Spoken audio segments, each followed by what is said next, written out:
ওরা আজকে সন্ধ্যাবেলা একটু আলু কাবলি বানাবো, তো তার জন্য আলু সিদ্ধ করে কেটে নিয়েছি। আর আলুর সাথে না এক মুঠো ছোলাও দিয়ে দিয়েছিলাম সিদ্ধ হওয়ার জন্য, ওই জন্য আলুর কালারটা হালকা একটু কালো কালো মতো হয়ে গেছে।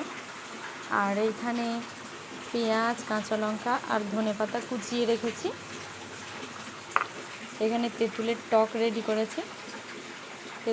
রেডি করেছি, আর এইখানে কাঁচা ছোলা আছে, আর ঝাল আর লবণ, আর এখানে চানাচুরের প্যাকেট নিয়ে নিয়েছি একটা। তো এইগুলো দিয়েই আজকে বানাবো। এবার এক এক করে সবগুলো দিয়ে দিচ্ছি এর মধ্যে।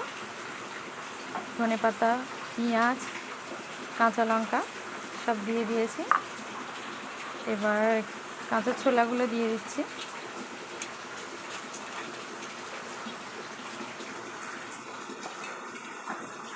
এবার এর মধ্যে টকটা দিয়ে দেব। টকটা দিলেই না কালারটা বেশ সুন্দর হয়ে যায় একদম, আর তেঁতুলের টক খেতে বেশ ভালো লাগে। এবার দিয়ে দেব ঝালের গুঁড়ো,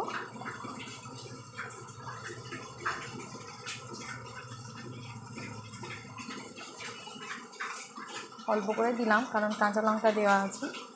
আর এবার এখানে দেব লবণ।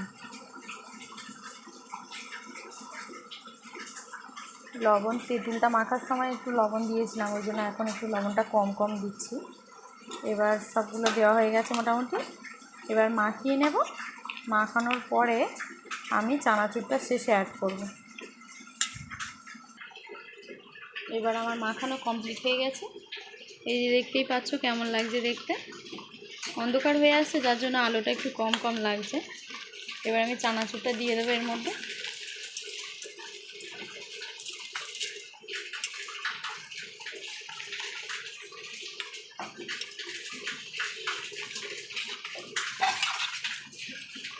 চানাচুরটা দিয়ে একটু মেখে নেব।